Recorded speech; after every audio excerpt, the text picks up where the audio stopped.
Hello, Acho. Let's read out the question. So, question says for a uniformly charged thin spherical cell, the electric potential V radially away from the center O of cell can be graphically represented as। यहाँ पर हमें एक spherical shell दे रखा है जिसका centre O है और radius capital R के बराबर है, और यहाँ पर हमें पॉइंट A दे रखा है।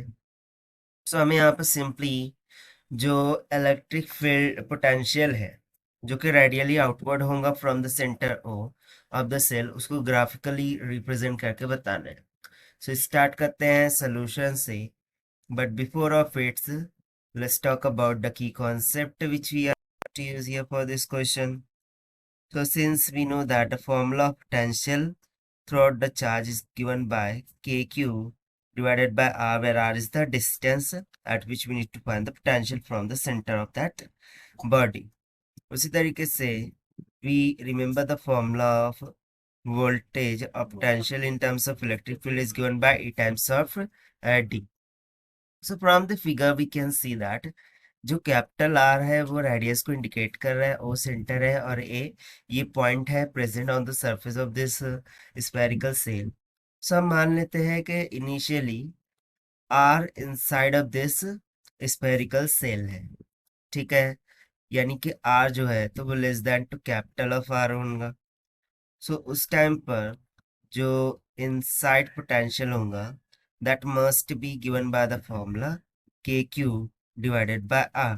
बट चूंकि R less than two R है, सो ये आर कैपिटल आर के बराबर ही रखना होगा। सो हम बोल देंगे कि भाई K Q divided by capital of R होगा फॉर पोटेंशियल एट इनसाइड। उस तरीके से यदि मैं बात कर लूँ for R greater than two capital of R, so उस टाइम पर जो पोटेंशियल होगा वो आउटसाइड होगा to the spherical shell. So इसके लिए फॉर्मूला सिंपली हो जाएगा K Q divided by R की equal. So basically what is happening here कि जब तक के हम डिस्टेंस आर को inside of the spherical shell रखें, यानी कि R less than two capital of R होगा। So by using the Gauss law till r less than to r, electric field inside a conducting body is nothing but zero.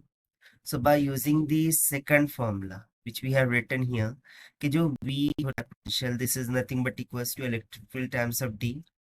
So यदि electric field zero हो गया तो potential भी उस time पर फिर क्या हो जाएगा, कांस्टेंट हो जाएगा।